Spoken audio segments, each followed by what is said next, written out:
নিয়েছি। নেওয়ার পরে প্রতীকের যে ঠিকানাগুলো যেগুলো ভোটার যায় তাদেরকে বাড়ানি করে বাইক করে দেওয়া হচ্ছে, মানে কোনো অজুহাত ছাড়া। যেই ক্ষমতায় যায়, বাস্তবতা হচ্ছে বাংলাদেশের জন্য যেই ক্ষমতায় যায় সে স্বৈরাচারী হয়ে ওঠে। কাজেই বাংলাদেশের মানুষের আশা এবং আকাঙ্ক্ষা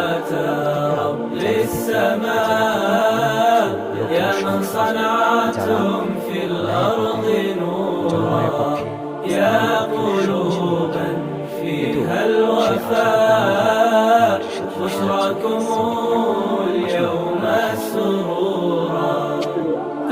আমার ওয়াইফ ভোট দেওয়ার জন্য এসছে।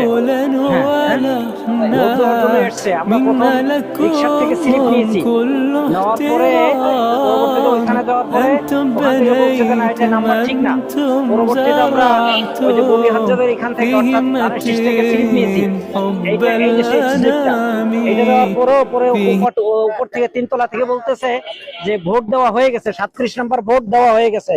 প্রশ্ন হলো 37 নম্বর ভোট দেওয়া হবে কিভাবে, কে দেবে? আর সেটা তো অবশ্যই তদন্ত হওয়ার দরকার।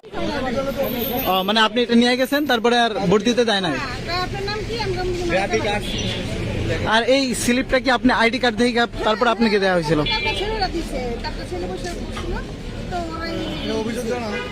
হলো যে আমাদের এই রিক্সার প্রতীকের যে ঠিকানাগুলো যেগুলো ভোটার যায় তাদেরকে বাড়ানি করে বাইক করে দেওয়া হচ্ছে, মানে কোনো অজুহাত ছাড়াই। মোট কথা এই প্রতীকের যেগুলো যাবে এই প্রতীকের এগুলো ফেরত পারে এখান থেকে।